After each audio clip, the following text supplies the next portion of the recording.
Friends, class 8 के इस video session में आप सभी का स्वागत है। मेरे प्रीवियस वीडियो में हमने हमारा वेरिएशन ये लेसन ऑलरेडी शुरू कर दिया है और प्रैक्टिस सेट 7.1 सॉल्व कर लिया है।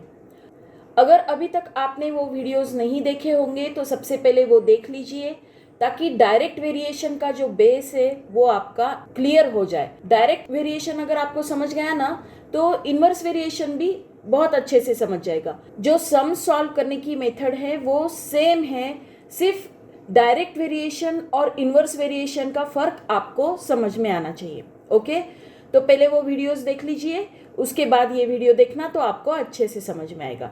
तो आज हम इनवर्स वेरिएशन शुरू करेंगे। आज हम इनवर्स वेरिएशन क्या होता है ये देखेंगे। इनवर्स वेरिएशन, तो इनवर्स वेरिएशन समझने के लिए हम पहले एक एग्जांपल लेते हैं। मान लो आपको किसी गांव जाना है जो कि आपके घर से 120 किलोमीटर डिस्टेंस पर है। कितने डिस्टेंस पर है? 120 किलोमीटर। आपकी खुद की कार है।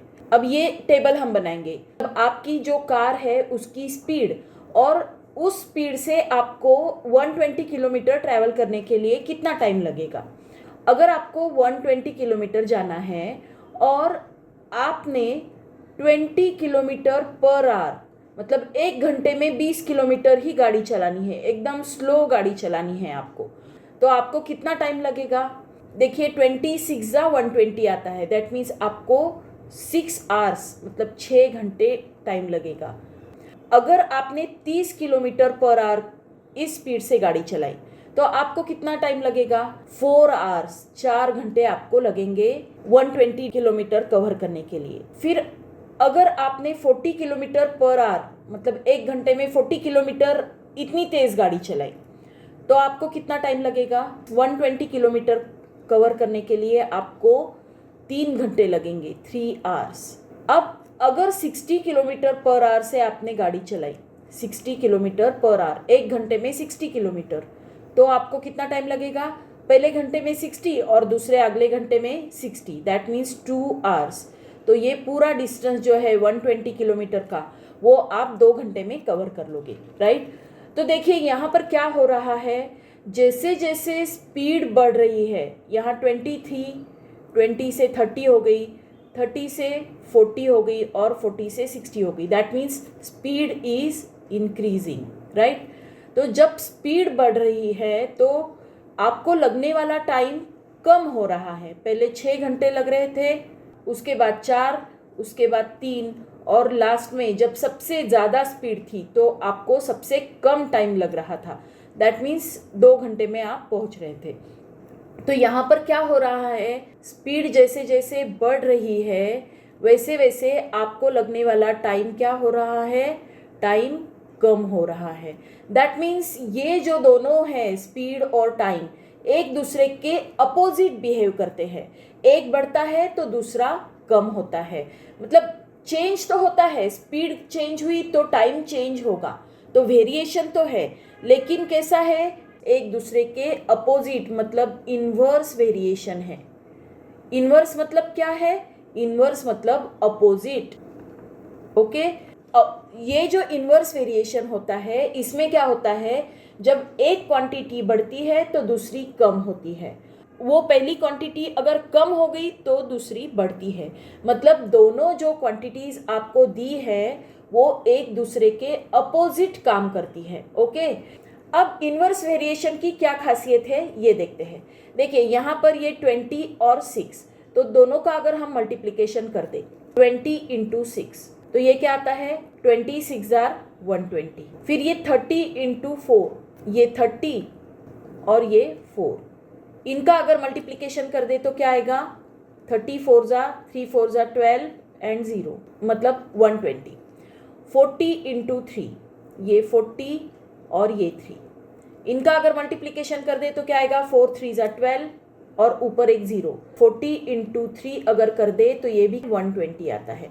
अब 60 इंटू 2 अगर करें तो ये देखिए 60 इंटू 2, तो ये भी क्या आता है? 62 जा 120, 60 इंटू 2 इज इक्वल टू 120। तो ये जो मल्टीप्लिकेशन है इनका, तो ये क्या है? ये है कांस्टेंट। डायरेक्ट वेरिएशन में डिवीजन कांस्टेंट था। ओके, डायरेक्ट वेरिएशन में हमने देखा है डिवीजन कांस्टेंट था, लेकिन इन्वर्स वेरिएशन में दोनों क्वांटिटीज का मल्टीप्लिकेशन ये कांस्टेंट होता है। इसको मल्टीप्लिकेशन कहिए या प्रोडक्ट कहिए, प्रोडक्ट इज कांस्टेंट या मल्टीप्लिकेशन इज कांस्टेंट। ओके, तो अगर अब ये जो स्पीड है इसको हम x कंसीडर करेंगे और ये जो टाइम है इसको अगर हमने y कंसीडर किया तो हम इस तरह से लिख सकते हैं। अब ये लिखते कैसे है ये देखिए, प्रोपोर्शनैलिटी का साइन वही रहता है, ये x is proportional to 1/y। तो इन्वर्सली प्रोपोर्शनल जब हमको कहना है तो दूसरी जो क्वांटिटी है उसको हम डिनोमिनेटर में लिखते हैं। That means x is inversely proportional to y, ये इस तरह से लिखा जाता है। ओके, तो अब देखिए क्या होगा, k हमको यहाँ पर लाना ही है, ये जो साइन है प्रोपोर्शनैलिटी का, तो ये हटाने के लिए हम k लेके आएंगे, तो x is equal to k/y। Okay, k/y।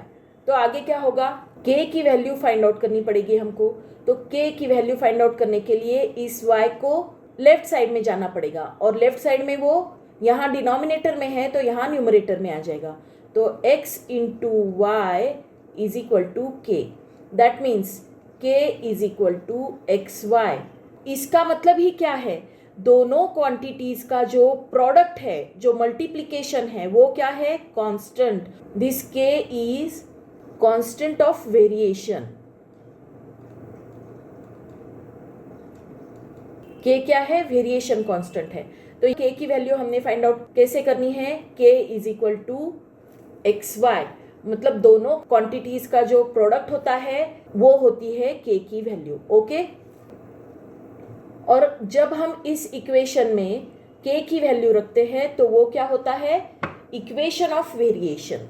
तो कांस्टेंट ऑफ वेरिएशन और इक्वेशन ऑफ वेरिएशन अगर हमको मिल गए तो हमको अगर एक क्वांटिटी दी है तो दूसरी फाइंड आउट करते आ जाएगी। ओके, ये जो प्रॉपर्टी है उसी का यूज़ करके हम अगला जो हमारा प्रैक्टिस सेट है वो सॉल्व करेंगे। तो अब शुरू करते हैं प्रैक्टिस सेट 7.2। ओके, तो आइए शुरू करते हैं। प्रैक्टिस सेट 7.2 में हमारा फर्स्ट क्वेश्चन है, the information about number of workers and number of days to complete a work is given in the following table. Complete the table. तो यहाँ इस टेबल में हमको नंबर ऑफ वर्कर्स और उन वर्कर्स को एक काम ख़त्म करने के लिए कितने दिन लगते हैं इसका ये टेबल है। यहाँ ऊपर क्या दिया है, नंबर ऑफ वर्कर्स दिए हैं और यहाँ नीचे दिए हैं डेज। तो अगर 30 वर्कर्स है तो उनको एक काम ख़त्म करने के लिए 6 डेज लगते हैं। ओके, 30 वर्कर्स को 6 डेज लगते हैं, वही 20 वर्कर्स को 9 डेज लगते हैं। दैट मीन्स अगर वर्कर्स कम किए तो नंबर ऑफ डेज बढ़ रहे हैं। ओके, तो एक क्वांटिटी कम हो रही है तो दूसरी बढ़ रही है। दैट मीन्स ये एक दूसरे के अपोजिट काम कर रहे हैं।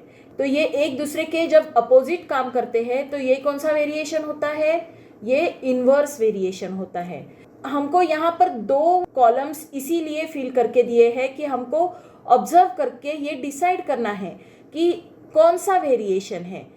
ये दोनों जो कॉलम्स है इनको जब हमने ऑब्जर्व किया तो हमको ये पता चला कि ये इन्वर्स वेरिएशन है। ओके, तो ये तो हमको पता चल गया।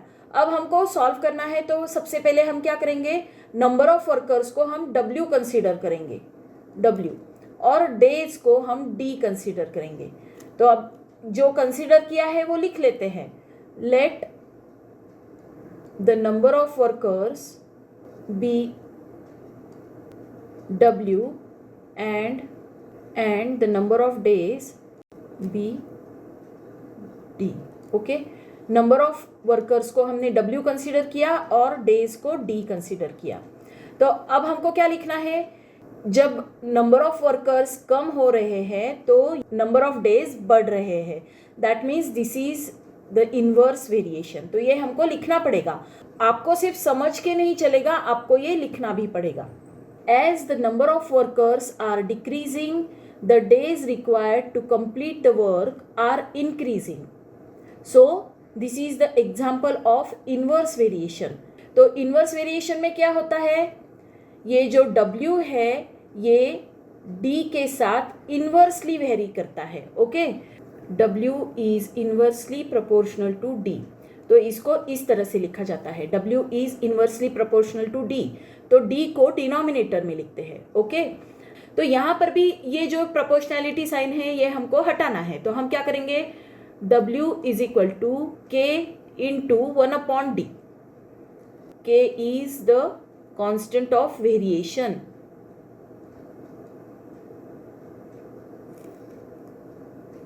K इंटू 1 क्या होता है, K होता है. तो हम ये भी लिख सकते हैं W is equal to K/D. ये K है, इसकी वैल्यू हमको फाइंड आउट करनी है. तो हम क्या करेंगे, इस D को इधर न्यूमरेटर में लेके जाएंगे. तो K is equal to W into D हो जाएगा. Okay, W into D is equal to K. Therefore K is equal to W into D. ये W और D ये जो हमको दिया है ये वैल्यूज यूज करके हम K की वैल्यू फाइंड आउट करेंगे. Okay, when W is equal to 30 and D is equal to 6, K is equal to W into D. तो W की जगह पर 30 लिखेंगे और D की जगह पर 6 लिखेंगे. तो K is equal to 30 into 6. तो ये क्या आता है, K is equal to 180. Okay, K is equal to 180. अब ये जो K की वैल्यू हमको मिली है ये इस इक्वेशन में हम अगर रख देंगे तो हमको इक्वेशन ऑफ वेरिएशन मिल जाएगा. तो ये K की वैल्यू हम इस इक्वेशन में रखेंगे. We know that K is equal to W into D. Therefore K क्या है, 180. 180 is equal to W into D. तो इसको हम रीअरेंज कर देंगे, W into D is equal to 180. तो ये क्या है, ये है equation of variation. is the equation of variation.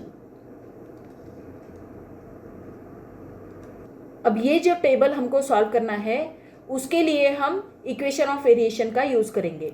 यहाँ पर हमको डेज दिए हैं और number of workers find out करने हैं. यहाँ पर नंबर ऑफ वर्कर्स दिए हैं और डेज फाइंड आउट करने हैं. यहाँ पर फिर से नंबर ऑफ वर्कर्स हमको फाइंड आउट करने हैं. तो ये सारे सम सॉल्व करने के लिए हम इक्वेशन ऑफ वेरिएशन का यूज करेंगे. ओके, हमारा फर्स्ट एग्जांपल क्या है, when D is equal to 12 W is equal to how much. तो D 12 है तो W फाइंड आउट करना है. अब हमको इक्वेशन पता है क्या है, W into D is equal to 180. This is the equation of variation. तो W और D दोनों में से कौन सी वैल्यू हमको पता है, D की वैल्यू पता है. तो W into 12 is equal to 180. अब W फाइंड आउट करने के लिए इस 12 को इधर भेजना पड़ेगा राइट साइड में. तो हम क्या करेंगे, W is equal to 180 upon 12 कर देंगे. ये अपॉन में चला जाएगा, राइट. तो 12 1 जार 12, 12 1 जार 12, 6 बचेगा, 12 5 जार 60. तो ये क्या आता है, 15. तो W इज इक्वल टू 15. तो ये फर्स्ट आंसर हमको मिल चुका है. ये हम टेबल में फिल कर देंगे. ये आता है 15. ओके, अब अगला क्वेश्चन क्या है, when W is equal to 10 D is equal to how much. अब हमारा सेकेंड एग्जाम्पल हम यहाँ पर सॉल्व करेंगे. When W is equal to 10 D is equal to how much. तो हमारी इक्वेशन ऑफ वेरिएशन क्या है, we know that W into D is equal to 180. तो ये हमारी इक्वेशन ऑफ वेरिएशन है. तो इसके अंदर अब हम W की वैल्यू पुट करेंगे. 10 into D is equal to 180. Therefore ये जो 10 है इसको अगर हम राइट साइड में डिनोमिनेटर में भेज देंगे तो हमको D की वैल्यू मिल जाएगी. तो हम क्या करेंगे, D is equal to 180 upon 10. ये 0 और ये 0 कैंसिल. 18 अपॉन 1 ये आता है 18. Therefore D is equal to 18. तो जब W 10 है तो D क्या है, 18, राइट. अब नेक्स्ट क्या है, देखिए नंबर ऑफ वर्कर्स हमको फाइंड आउट करने हैं और डेज दिए हैं 36. तो थर्ड लिख लेते हैं, when D is equal to 36 W is equal to how much. We know that, क्या पता है हमको, W into D is equal to 180, W into D is equal to 180।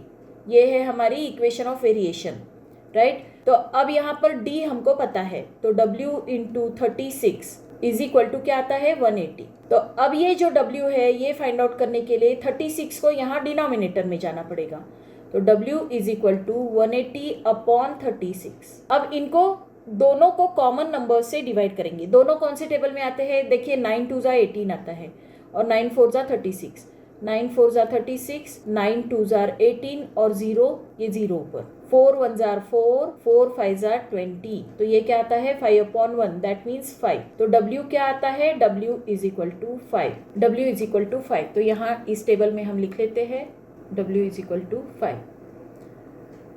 तो ये था हमारा क्वेश्चन नंबर 1। तो एक बार देख लीजिए हमने कैसे सॉल्व किया है।